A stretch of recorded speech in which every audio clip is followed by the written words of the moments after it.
welcome back to Dweeb Factory. We have a little bit different of a setup today, but we're going to keep going with it. So the first item of business that we have is the Madden Movie that they put out every year. So every year we always know we get a new Madden.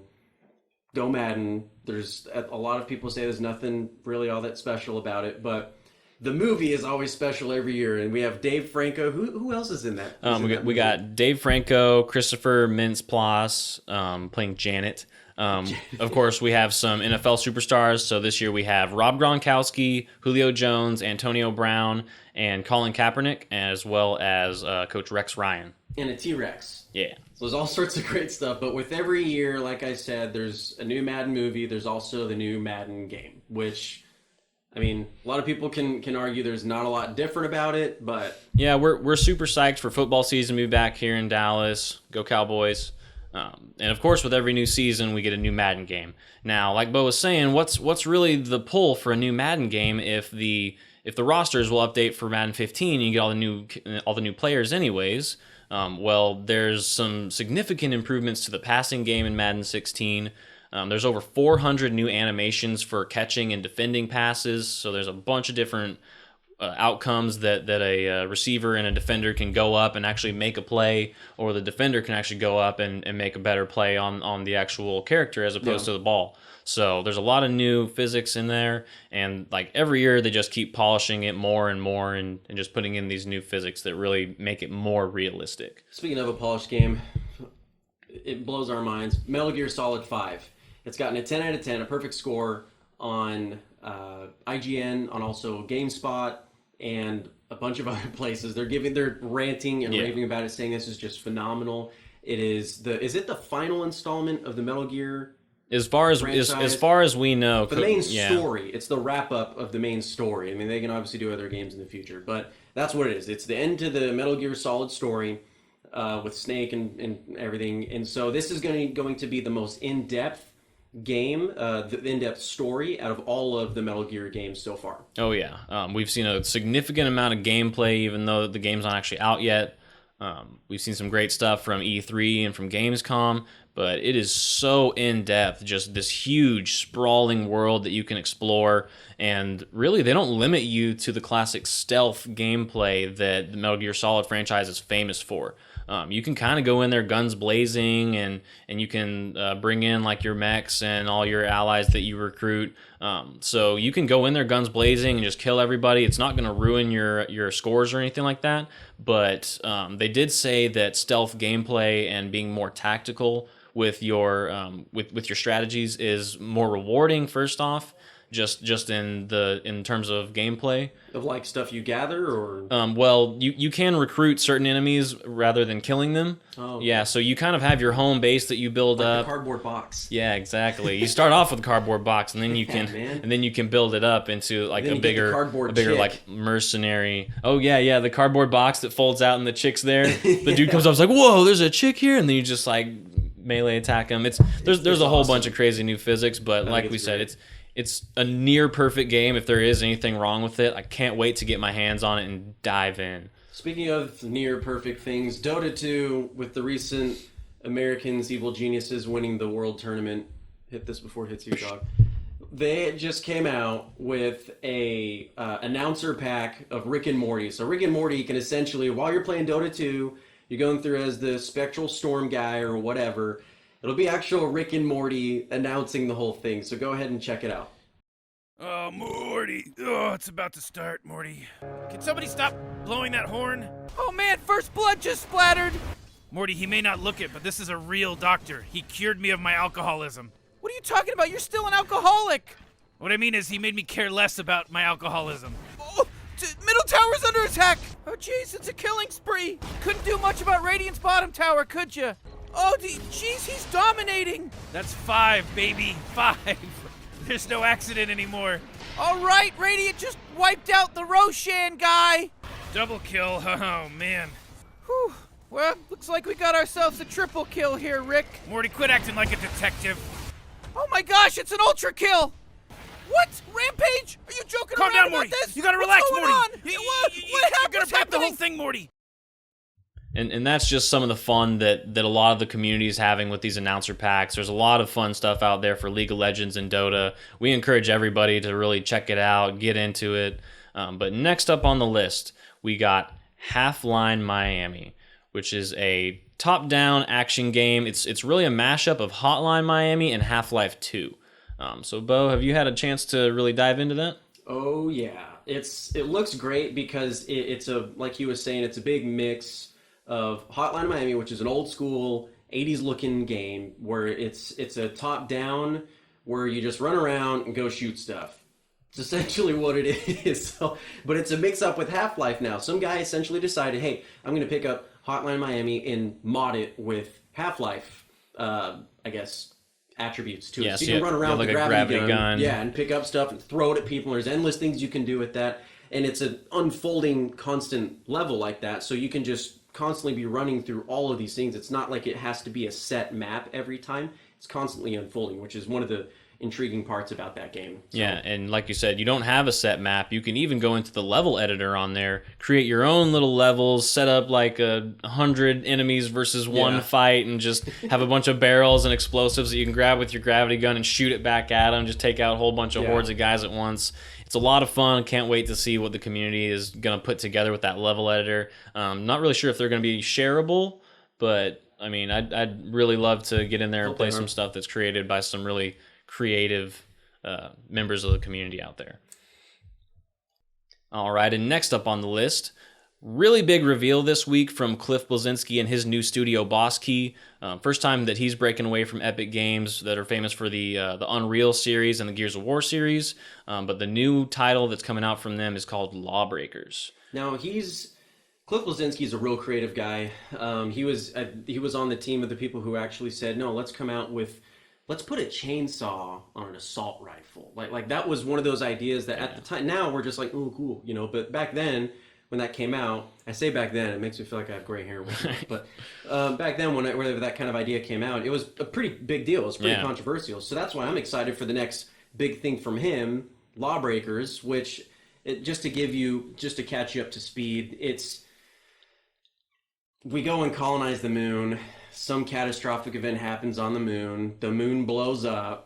Because that affects all of the science on Earth with, I guess, the tide and waves and crap. It screws up Earth, essentially. So the Earth's all broken apart and whatnot. Massive tidal waves, massive earthquakes, just catastrophe a lot of deaths everywhere. and whatnot. And in the reveal trailer, he says, like, for a while it was fine, but then the game came. And then it just gets down to, you're on a team of a couple guys that all they do is just keep the peace. Is essentially all that they do. So that's really what the premise of the game is. Yeah, and really all we have right now is the premise. They just had the reveal trailer. We're supposed to get some more gameplay later this week. Really excited to see this. He's working with Nexon, who's famous for their free-to-play online MMO called MapleStory. And this is kind of a big change up from the cartoony aspect of that to this really gritty, well-polished trailer that we saw yesterday. So really looking forward to seeing what they have there, and really glad that it's a free-to-play game, too. Yeah. Should really get a good audience in. Pokken Tournament is going to be next. Pokken Tournament, which I know we talked about it last week. I'm sorry to bring up the stuff from last week, but news came out from talking about it last week until now. So Pokken Tournament is that whole Pokemon fighting game where you're in this little arena thing, and it was originally just a Japanese arcade game, if I remember correctly. But they actually announced that there's going to be a global announced for the Wii U. Yep, it's going to be an international release. I love how Pokemon games are actually coming out at the same time for everybody now. It's worldwide, all on the same day. Japan's not getting it before us like they used to. And like you said, it's another great title to kind of push those Wii U sales before the NX gets announced and everything, probably next year at E3.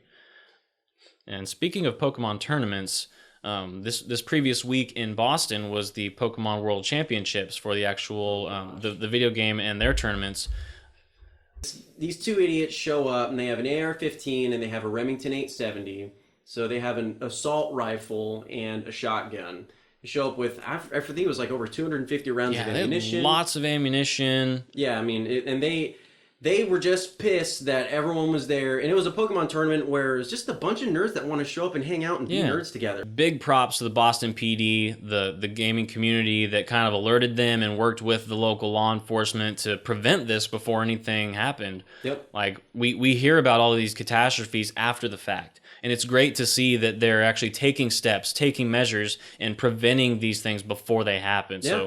So big props to the Boston PD, the community that alerted them, and we're glad that crisis was averted. Yep. Next up on our list, we have Sword Coast Legends. And Bo, go ahead and let us know what that one's about. I watched like 45 minutes worth of the gameplay that was recently released about a week and a half ago on this game. There's nothing special about it.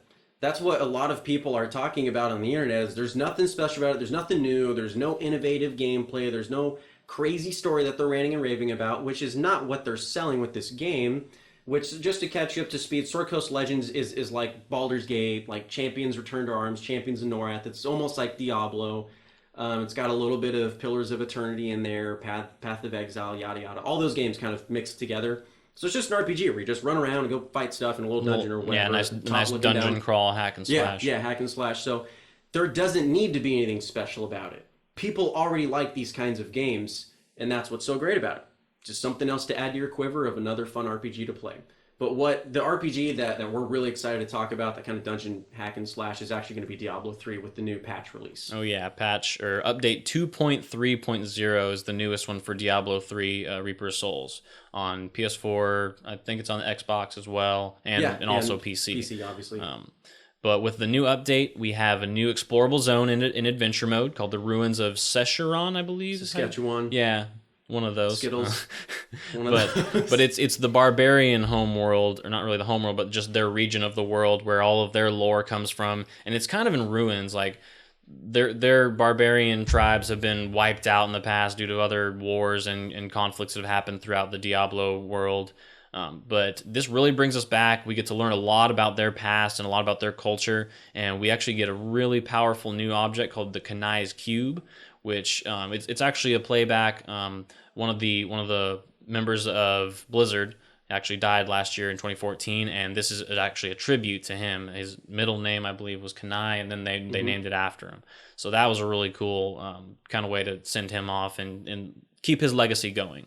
It's a very powerful object. You can reforge legendary weapons. You can extract the capabilities of legendary weapons and apply them to other weapons. It's really just a way to customize your character more in depth, where you're not just relying on a stat roll on whatever legendary you get. So we've seen where you can kind of disenchant and enchant items to kind of change up the stats on them. Well, this is going to let you take legendary perks and put them on other legendary items, really just buffing up your character as much as possible. Yeah. And a few other things that they're adding in to help buff up your characters, so that way you don't. I guess it's getting caught up to speed. I mean, Paragon goes up to 800, so it's in. Is it going beyond that now? I'm not sure if Paragon got a buff at all. I really don't think they would need to.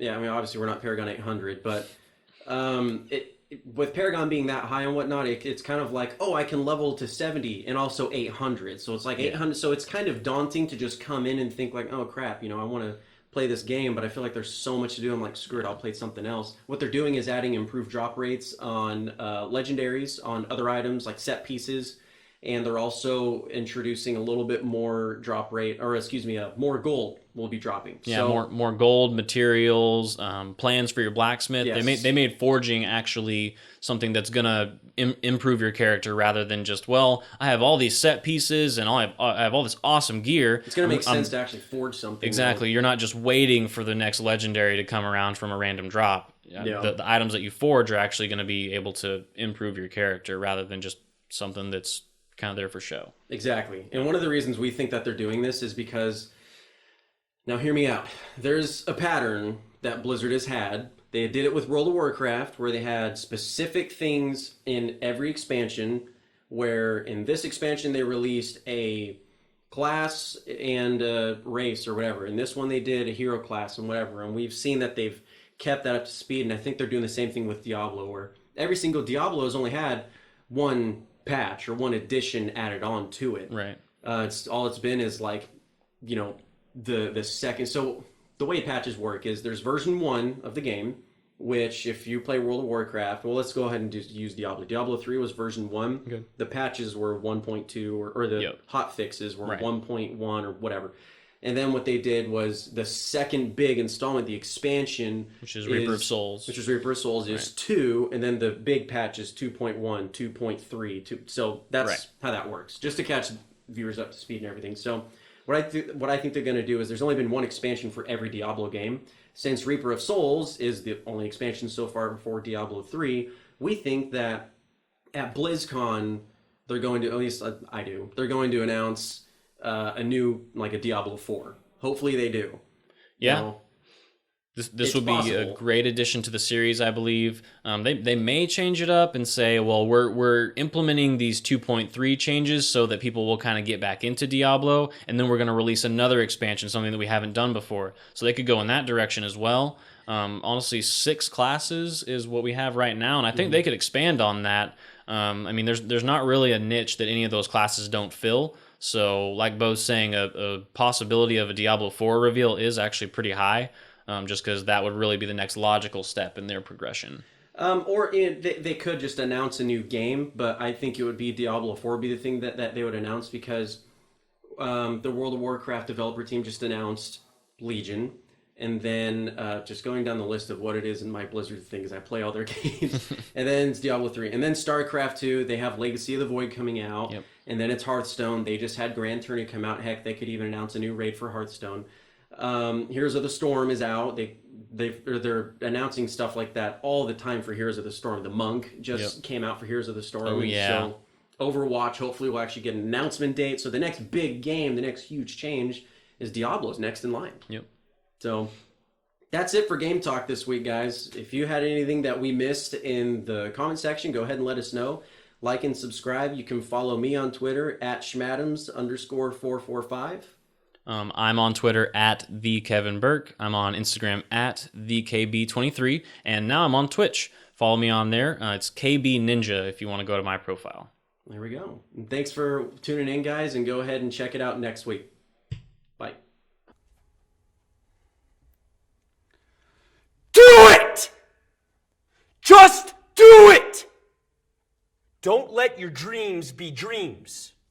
Yesterday, you said tomorrow. So just do it! Make your dreams come true! Just do it! Some people dream of success while you're gonna wake up and work hard at it. Nothing is impossible. You should get to the point where anyone else would quit, and you're not gonna stop there. No, what are you waiting for? Do it! Just do it! Yes, you can! Just do it! If you're tired of starting over, stop giving up.